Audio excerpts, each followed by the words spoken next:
It's a real issue, and we've just gone through, Tom, a very serious undertaking to create new principles around ethical guidelines that we spent a lot of time on, working with folks at DePauw University and other places who are quite vested in these interests to come up with case-by-case studies of issues that we can deal with issues of ethics and issues of so-called balance. And I agree with you, and I think we've come to the conclusion that having a perfect balance is not really the right thing to do. I mean, you can find people for the Holocaust.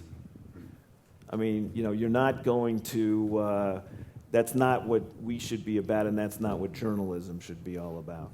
So I think this is about, again, trying to get as close as you can to tell the truth, to report, to fact check, to source, to choose stories and not overplay stories that, you're not going to find a ton of stuff on NPR about Tom Cruise's divorce to Katie Holmes, even though it may be dominating cable television.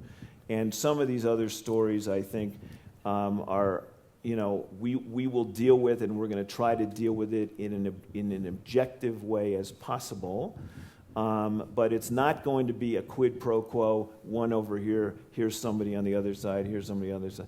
I don't think that necessarily is exactly what we have to do. I think over time, as you're covering a complex issue like the future energy production in this country, which includes fracking, you need to have voices. And as we had even here at Aspen this week with Intelligence Squared, there are very rational voices on both sides of that argument, in fact, multiple sides of that argument, that need to be heard, and that's what NPR's place is, and people can make up their own minds.